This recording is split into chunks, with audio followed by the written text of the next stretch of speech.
Welcome back to the Information Warfare Pavilion for the second of our speaker series today. As we maintain our robust schedule and we start on time because information warfare is part of the precision navigation and timing, so we're very good about that. And we're very happy to have joining us today the Department of the Navy Chief Information Officer, Ms. Jane Rathbun, and the Principal Cyber Advisor, Scott St. Pierre. I'm not going to read their bios. They're online. They're way too long and too impressive for us to go with.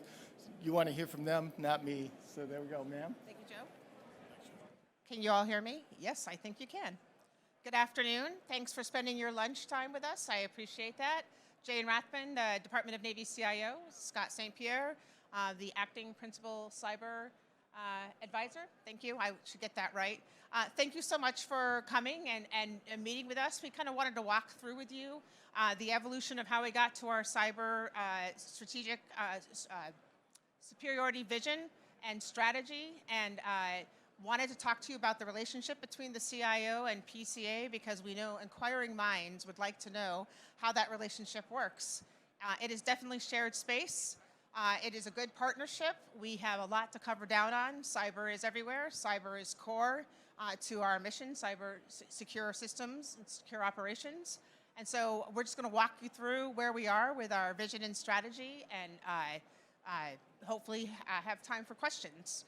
This all started out with the creation of the Information Superiority Vision when the Don CIO was stood up for what I think was the fourth time. We've gone back and forth between service CIOs and a Don CIO. I think we're in the right place now. The Don CIO was a recommendation of the Cybersecurity Review, and that said we were lacking in this space, and so that was created. Shortly after that, Congress decided to put in the PCA organization. We released the ISV in 2019, and the focus was on modernize, innovate, and defend. And in that information superiority vision, we felt that talking about cybersecurity was critical, ramping up our efforts to make our systems and our ecosystems more secure, very critical. The CSV, the cybersecurity vision, was released with a secure, survive, and strike tenets. The overlap for us is with the defend and secure, as you can see on the slide. That is where we do a lot of our partnering and engagement, but across all of our efforts on the ISV and the cyber security vision, there is a partnership. When the SecNav asked for the cybersecurity strategy to SecNav directed that we put together the cybersecurity strategy as a joint document, and the SecNav released the cybersecurity strategy in November of 2023. The strategy codifies the work underway and the future work that will be top of mind to our entire community. Scott? So good morning, everybody. Scott St. Pierre, Principal Cyber Advisor. I've been in the seat for 2 months out of a 3-month detail. The UNDER has selected the next PCA. We expect that person to be on somewhere in the next 2 weeks to 6 weeks.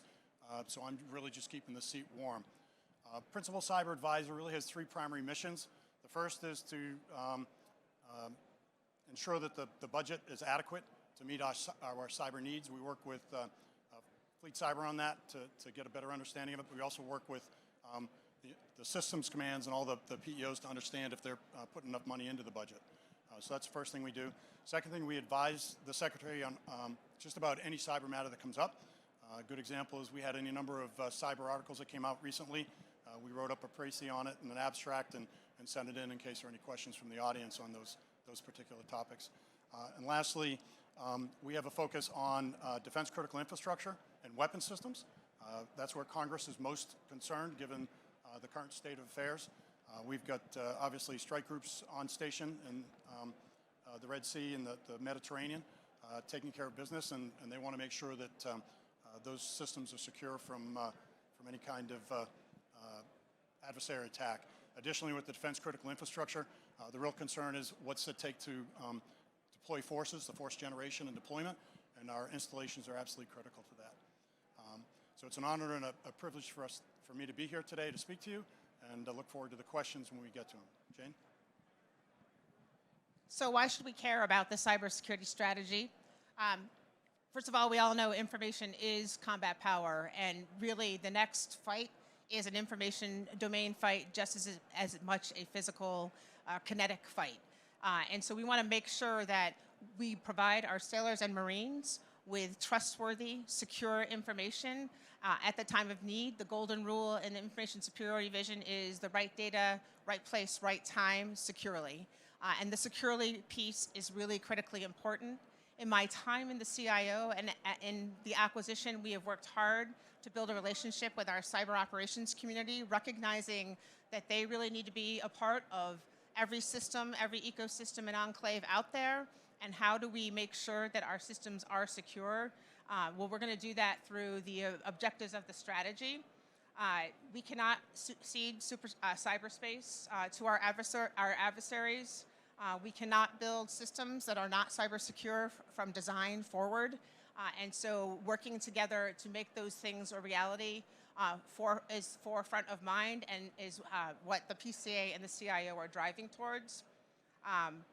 Again, the cybersecurity strategy, do you want to go to the next slide?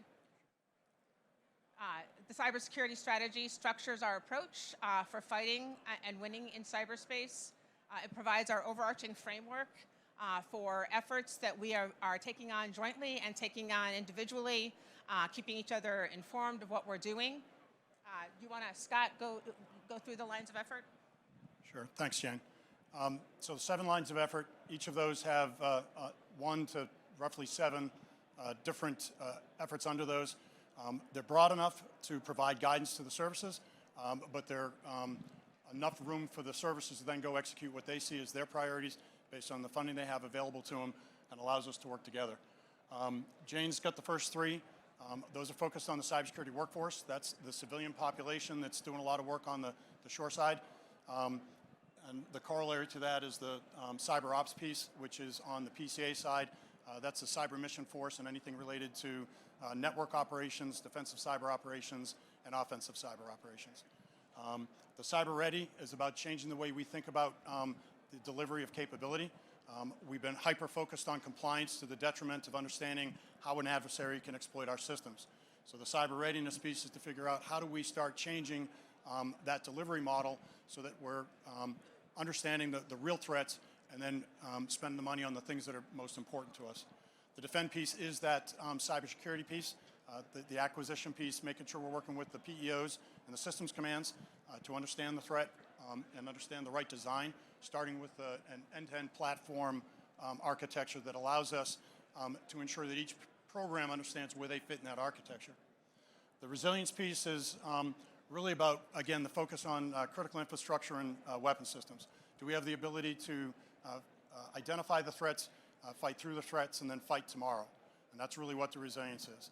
And then the defense industrial base, the industrial partners that we have out there are doing great work, but we've seen any number of challenges in trying to lock them down, particularly the mom and pop shops, the small businesses that don't really have the funding to do what the bigs can do.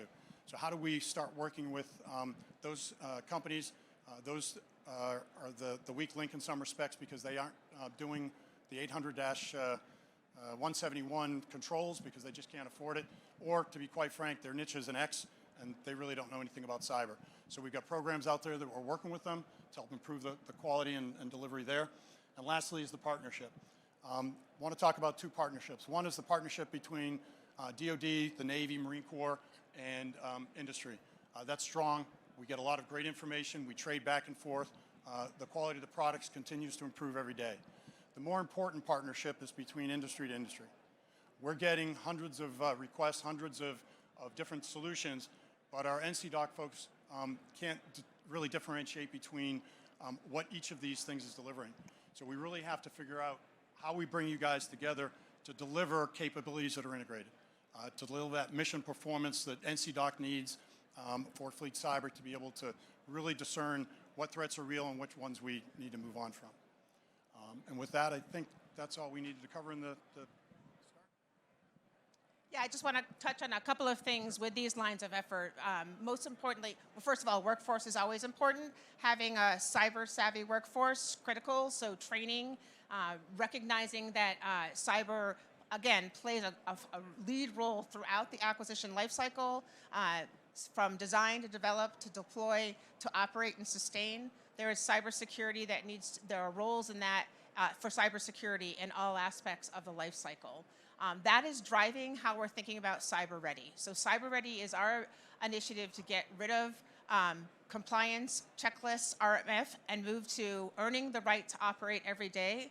Our carrot there is if you join our Cyber Ready as a program, we will get you out of doing an ATO every 3 years and get you into living Cyber Ready every day and focusing on delivering risk management metrics, conducting continuous monitoring, doing adversarial threat assessments as a normal part of your portfolio, and delivering the telemetry necessary to the Cyber C2 operators so that they can command and control, again, across all of our ecosystem, not just networks, weapon systems, ship platforms, HM&E systems, operational technology ashore and afloat. And so that is a critical effort that the entire Department of Navy is working on. We've got several lines of effort, and we can drive through that if someone's interested. Not here, but just let me know, and we'll get a meeting scheduled to do that.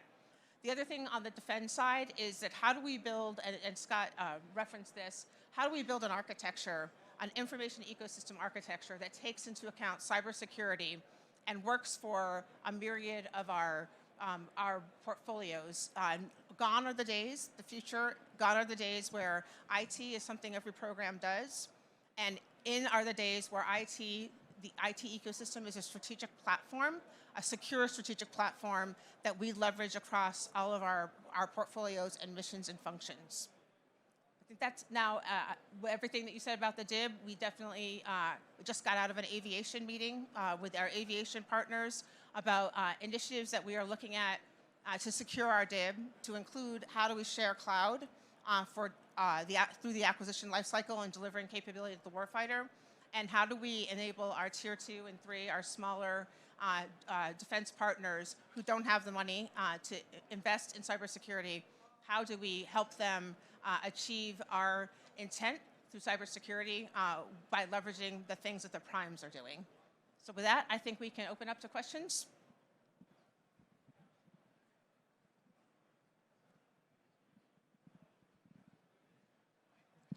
Come on, Victor, give me a question.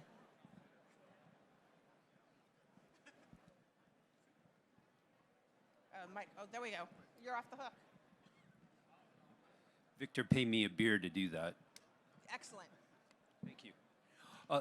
John Klein, Johnson Controls. My question is about operational technology for critical infrastructures. Our company does a lot of work there. We see a lot of investment that needs to be made in the operational technology in support of the critical infrastructure.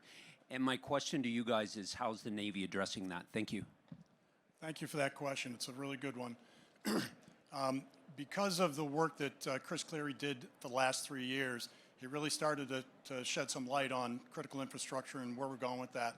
I came in and was asked to finish up the cyber side of the POM 26 deep dive of critical infrastructure.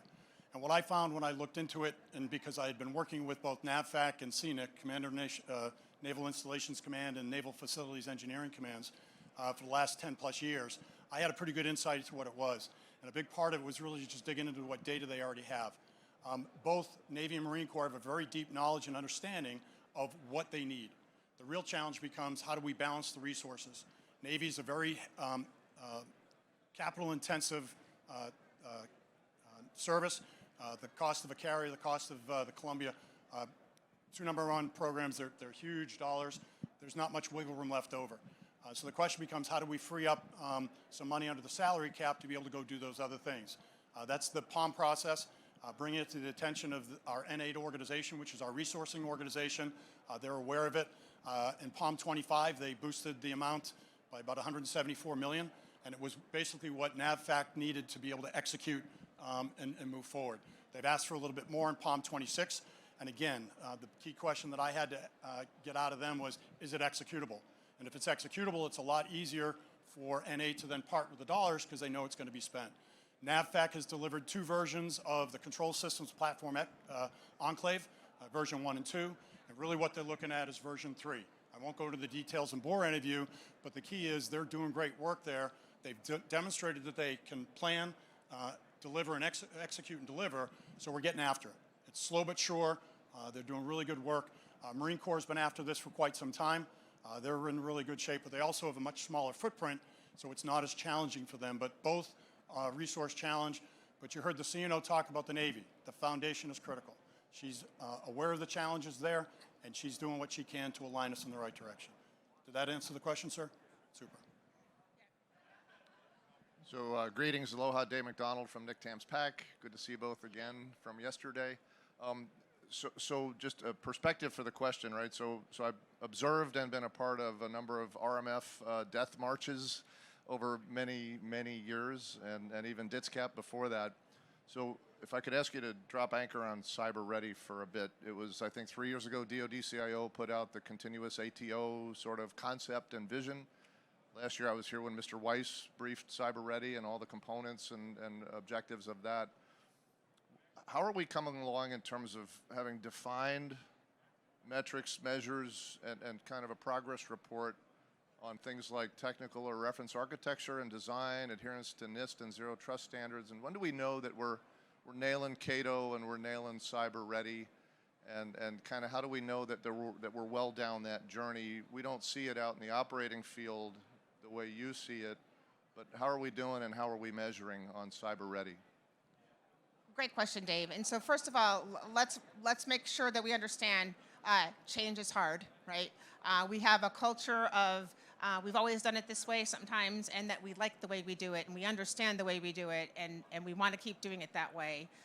What we're asking in Cyber Ready is for a lot of roles to change and a lot of processes to change, so that we are thinking again about Cyber Ready from design phase forward, and that it's not something that we bolt on to the end, and it's not something separate, that it is an integrated part of how we deliver capability. And so for the Johnson Control gentlemen, like part of what we're going to be doing in Cyber Ready, we have an offsite next week, is talking to the Cyber C2 operators about what are their requirements, specifically to inform the design phase of the process. We have some cyber requirements, but I don't think that they're well defined based on how we want to conduct ConOps in the Cyber C2 space. And so that connectivity, that connection has to be made to better inform folks who are designing unique, exquisite capabilities for us, as well as those who are bringing commercial capabilities to us, that they understand what we expect from what your system does from producing telemetry that the Cyber C2 operators need to do their job. That is end-to-end cyber ready. So that will include the ability to do adversarial threat assessment. That will include the ability, again, to do continuous monitoring. We have developed a risk framework, TIMRA. You might be familiar with that because we are shopping that around. That is our first kind of output from the cyber ready process of how to manage risk. We have a lot more things to do. What we've concluded, though, is that Cyber Ready is not one thing. It is going to be a specific process aligned to a mission enclave, or those are my words, mission function. That is different from how we do it today. Like we have this checklist, everyone follows the same checklist. What we need to do is recognize that mission enclaves are going to address cybersecurity differently based on where they sit in the overall ecosystem and what they do in delivering mission capability. And so getting the Cyber C2 operators in that conversation, again, not just networks, but talking about weapon systems, combat systems, platforms. We see a huge role for the systems command to play in managing their cyber ready process end to end. My goal is, as the CIO, and I think Scott shares this vision, is that we are going to approve processes, system command processes for cyber ready. You follow your process, you produce the telemetry, everything that you produced in that process is cyber ready. That's the big shift. And so we are piloting those things with PEO IWS, with NavAir. We're asking NavWar to do a pilot. And that's how we're, and really not pilots, like you join us, you are now part of Cyber Ready, and that's how we're going to evolve. So, thank you. So to build on what Jane just explained, there's a difference between a continuous ATO, which is really for a DevSecOps environment, and an ongoing authorization that's part of CONMON. Navy's the first organization to put in place a thorough ATO capability using the RAISE process. We're up to RAISE 2.0. It's receiving rave reviews because we're literally locking things down with each iteration of the software in that agile software development process. I don't know if Edmund's here right now. If he is, he's a brilliant guy down at Nywick Lant who's been working with everybody across the board to include Fleet Cyber, the systems commands, the PEOs, and it's proven to be a very, very capable and functioning thing. So that's the first thing we're doing. As we move more and more to that DevSecOps construct, that becomes a lot easier. Now, the first part of that is to make sure that the cloud environment has an ATO. If it does, we have a secure environment so we can launch that software right into that secure environment. We're doing that with our industry partners. We work very closely with them to understand what their security postures were. We've had the NSA Red Team, the Navy Red Team have done their assessments, not only that, but some red teaming on it to demonstrate that those are in fact secure environments. That makes a big difference. So if you're developing in a secure fashion and you're delivering to a secure environment, it's instantaneous. And that's really working out well for us. And it's just how do we more rapidly move to that DevSecOps construct. Second thing we're doing, and I'm talking a little bit out of school because this is the Navy side of the house, but the Marine Corps is on board with it as well. In my old job, which I will go back to in End-to-End 6D, I was the Director of Enterprise Networks and Cybersecurity. And one of the things that Megan Kane, who's been the lead on this Cyber Ready effort, did was worked with PEO Integrated Warfare Systems to set up a handful of pilots. And those pilots are ongoing right now.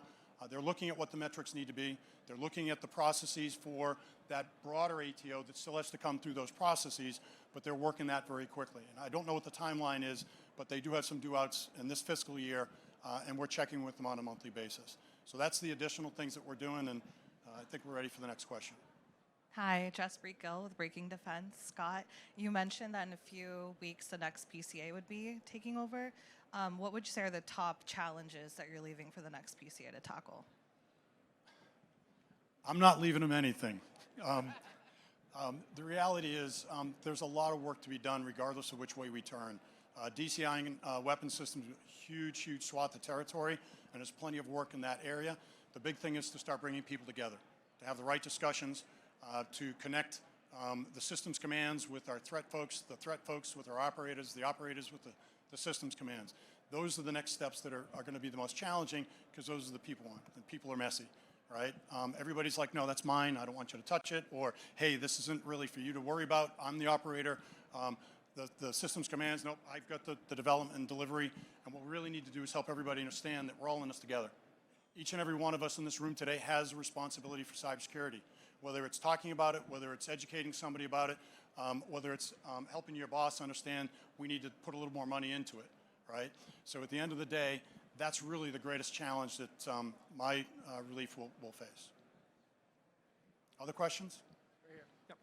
Ma'am, I want to zero in a little bit on the defense side, on the data with the DepSecDef memo, a little bit as a background. What are we doing to defend data apart from the enterprise IT and from the networks itself? How are we going to go about defending it? Because you've got the comma there, so you're thinking of data on its own. How are we going to defend that outside of the network? Great question. So yesterday we had our IT West Day that Don CIO sponsors. The focus of that day was data maneuverability. Now, it was a great thought day on all the aspects of data maneuverability.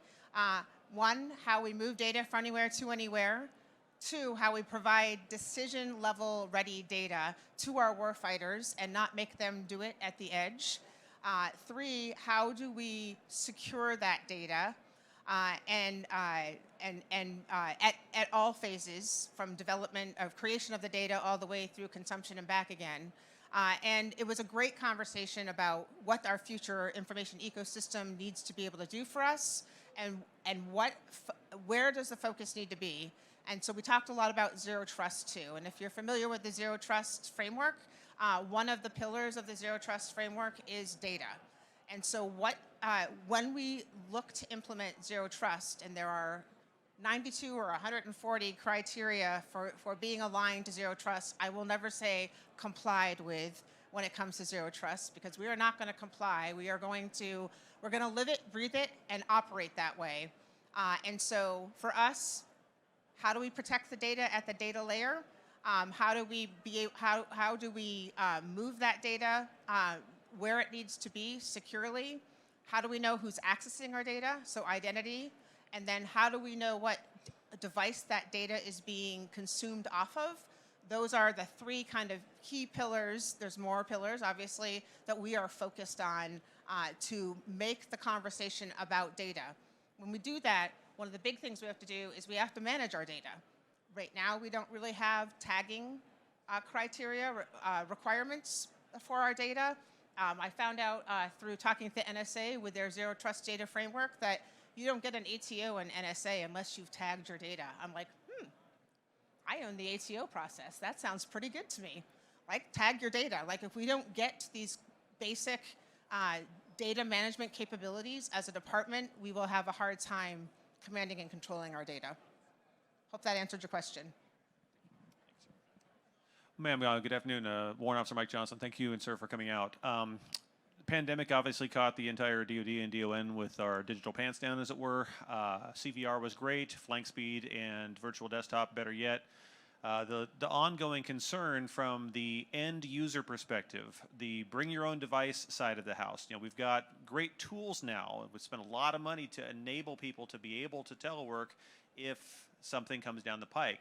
The concern is that what guidance are we giving, or do we have in mind to give to the end users, the civilians, the sailor on the street, the chiefs, the officers, somebody, if we were to find ourselves in a similar dynamic again, or whatever the next big threat is, we don't really seem to have a guidance level perspective. Okay, this is how you get your personal device set up. This is where you go to get your certificates. This is where you go to kind of to close that last little bit to get them to be able to access all this great power we've now given them. We've got third-party resources, but where is the Navy's real effort to speak that last little bit of the closing? So any thoughts on that at all? Well, our goal, which is not really about cybersecurity, but is about cybersecurity because of the way we're designing our Flank Speed, which is our platform, our Microsoft Azure platform for delivering Office 365, IaaS, and PaaS. It is the only, that I'm aware of, platform in the Department of Defense that is zero trust. And so we have with our cyber operators, built security tool suites so that we know where the devices are. We know who's accessing them through their identity. We are in a better place than a lot of people when it comes to our capabilities. And yes, the most recent, I'm just going to shout out to the team, the most recent incident with the VPN going down, we were able to pivot and bring up capability called Virtual Desktop, Nautilus Virtual Desktop, more quickly, very quickly. We went from 25,000 users to 110,000 users in less than a week to enable the remote worker to be able to continue to work. In the future is self-service, and kind of like your Apple iPhone, you don't really need to know a whole lot to get it to work, right? Intuitive, that is where we're headed in delivering our suite of services to our user population. So there isn't this, oh, how do I do that?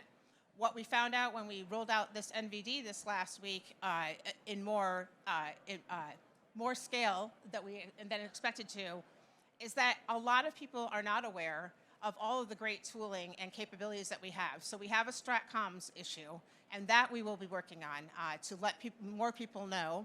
And while we're on this subject, optimize your use of Office 365. We pay for those capabilities. Get off of your macros, get out of the share drive, move into the cloud. That is my goal. Thank you.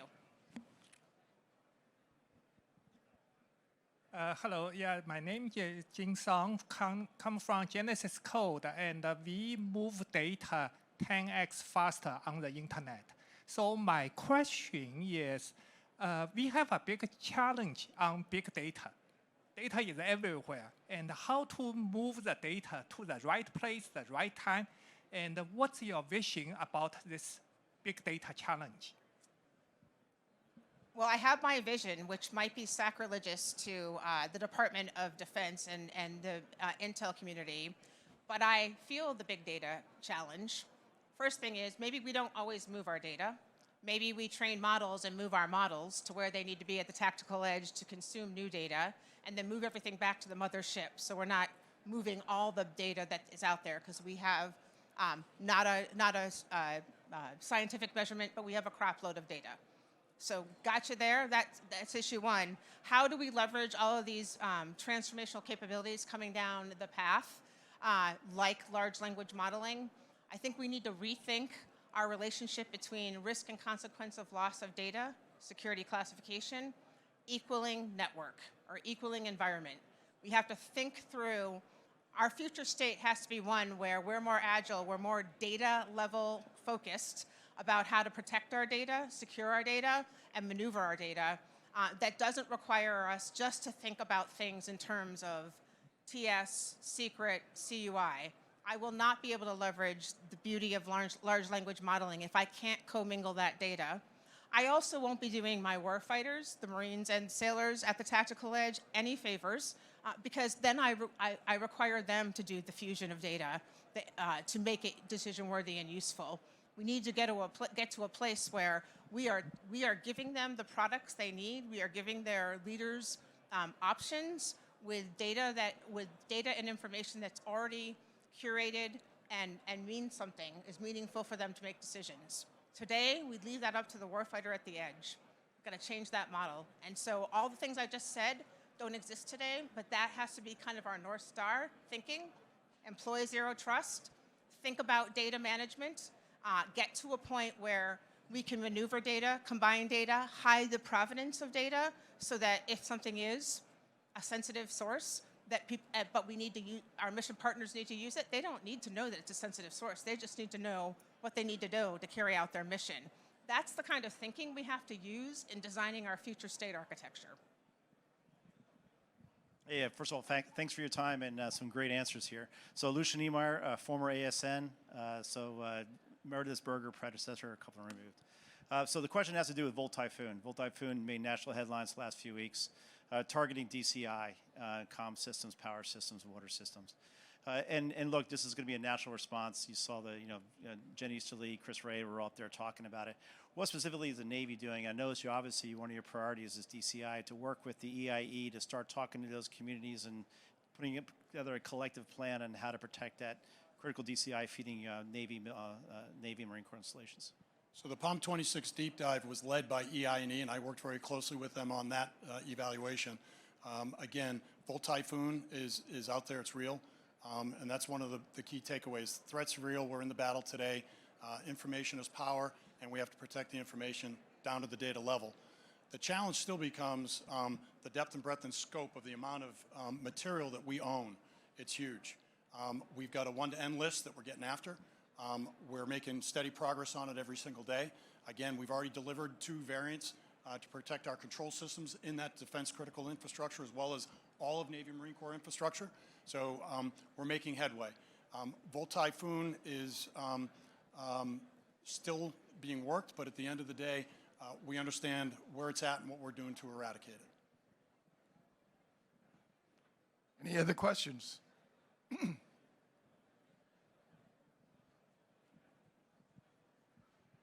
Hi, how concerned should we be about adversarial use of quantum computing capabilities? And I guess what are we doing on our end to develop and field our own capabilities? I guess what does the runway look like there? I'm going to let you handle that one. Thanks, Scott. We should be very concerned. There's probably not a whole lot I can say about what we're doing because NSA has the lead. We need our cryptography to be quantum resistant. And we should be very concerned about the ability to more rapidly evolve our thinking, our ability to break code, or break cryptology, et cetera.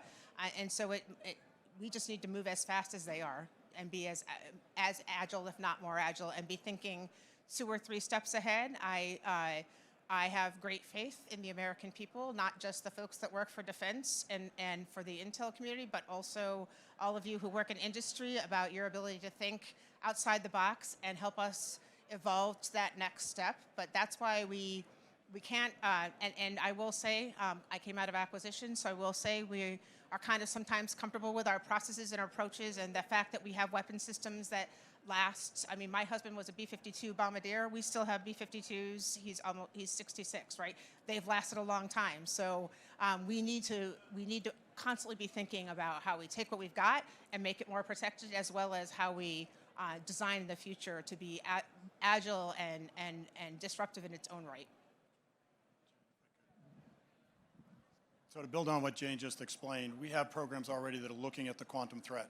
Okay, and the big one is, can they decrypt all of our past stuff? We're already fielding quantum resistant capabilities, and we're making steady progress on that as well. So we're aware of it. We're executing the work with NSA. It's a partnership between all the services and NSA. And again, slow, steady progress, but we're making progress. Good afternoon, Mike Master from the SEI. Question about the best way for software engineering research to reach your organization. Is it through your innovation office, or do you bubble up your S&T requirements from the MAGCOM's numbered fleets from their 8 shops? So I would say we have a top-down, bottom-up process. There's a lot of good innovation happening. We're the only service department that kept our engineering talent in-house for the most part, with our warfare centers and our systems commands. And so they're doing a lot of great and innovative things. So reach out to them, but also reach out to my office. I am partnered with RDA for several software modernization initiatives, and I think you know that the RDA that's in our office has a pedigree with your organization. So we are very interested in driving change in how we manage software and deliver software, moving to a DevSecOps ecosystem, again, decoupling software from the platforms that build it so that we can be more agile, putting in standards and guardrails that make sense. This is, again, I'll reference the aviation conversation I just left, where we talked about what does our reference architecture need to look like to deploy software more quickly? What does theirs need to look like? What does ours need to look like so it's interoperable? These are important things that we want to drive. Again, to my point with Dave, culture, eats everything, eats breakfast, eats everything. And so we need to make sure that we can evolve the thinking of all parts of our organization to be good consumers of modern software. Good afternoon. Chris Barrett, VTG. From an operational perspective, something that probably transcends maybe at least the first 5 lines of effort is the implementation of cyberspace protection conditions. Can you talk a little bit about progress made within the fleet on training and exercises to enable the sailors to really fight through those various scenarios and achieve those different CPCONs? So NAVSEA had a program, cybersecurity fleet exercises, where they were looking at taking the existing combat system operational sequencing system, which is really nothing more than the damage control capability that, or set of steps and procedures that you would take should there be a casualty. Whether it's a spurious electron, a fire in a switchboard, the action is going to be the same for cyber. So the real question becomes, what do we need to do differently to alert them to the difference between a spurious electron and an actual cyber threat? That's part of the ConMon effort. That's part of thinking through what is the ConOps for that DCO capability afloat. The challenge with that is always going to be a sonar tech is focused on the sonar mission, right? The anti-sub warfare mission. The fire control tech is looking at the anti-air warfare mission. Their focus is on that scope, controlling aircraft, controlling missiles in flight. How do they then worry about the cyber threat? So the real question becomes, how do we rethink the way we do business on board a ship, in an aircraft, in a submarine? Those are the real challenges. If we take a lesson from what pilots learned with the F-18, a single-seater, that was both an attack and a fighter mission, they had to be able to choose between the two. With cyber, there isn't enough time to be able to do that. How do we start training the team to think differently? How do we change the culture, as Jane indicated? We really have to start thinking through, and I think the Navy blueprint is a really good mission statement. It's about delivering and sustaining secure and interoperable mission performance. It's not about the capability we deliver. It's whether or not we gave them the mission performance they need, and that includes cyber. Today we're thinking in our silos. We need to start thinking about the integration.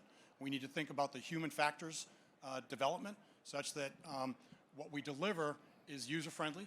It's easy for the operators to see that cyber threat as it's coming in and then literally maneuver away from it. So those are some of the things that we're looking at. Those are some of the things that we need to get after. And it's really how do we bring DCO afloat? And as Jane already mentioned, next week they're going to get a group together to look at that detect to control sequence for a cyber attack on a ship, an aircraft, a submarine. It's good to see you again, Chris. We'll make this the last one. Hello.